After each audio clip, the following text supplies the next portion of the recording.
അരിഞ്ഞിട്ട ഇലക്കിനെല്ലാം ഇതുപോലെ കീറിയെടുക്കണം. ഇനിയാണ് നമ്മുടെ ട്രിക്ക്. ഇതെന്താന്ന് നിങ്ങൾക്ക് എല്ലാവർക്കും അറിയാമല്ലോ. ഇതാണ് കണ്ണാപ്പ.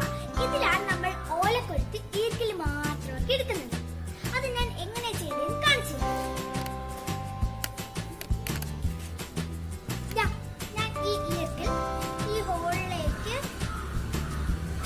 കേട്ടു.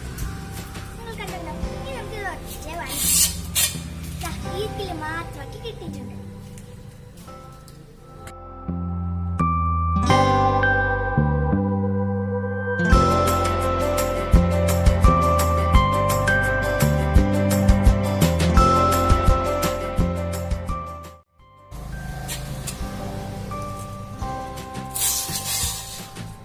നിങ്ങൾ കണ്ടല്ലോ ഇതിനെ എത്ര ഈസി ആയിട്ടാണ് ചെയ്തതെന്ന്.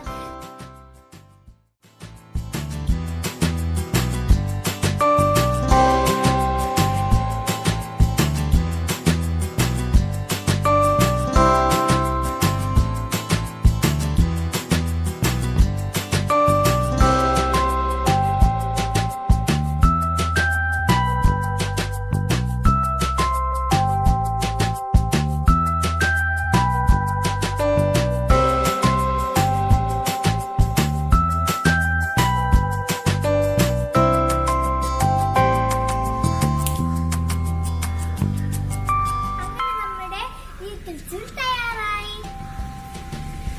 ഇത് മുതിർന്നവർക്കും കുട്ടികൾക്കും ചെയ്ത് നോക്കാവുന്നതാണ്. ഇനി നമുക്ക് ഇതൊന്ന് തൂത്ത് നോക്കിയാലോ.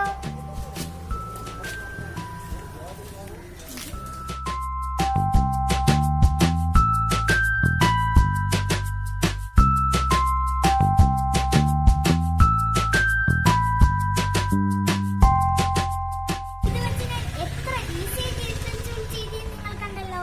ഇത് എല്ലാവരും വീട്ടിൽ ചെയ്ത് നോക്കണേ. ഈ വീഡിയോ ഇഷ്ടപ്പെട്ടാൽ ലൈക്കും സബ്സ്ക്രൈബും ചെയ്യണേ. അടുത്തൊരു വീഡിയോ ആയി കാണുന്നവരെ ബൈ.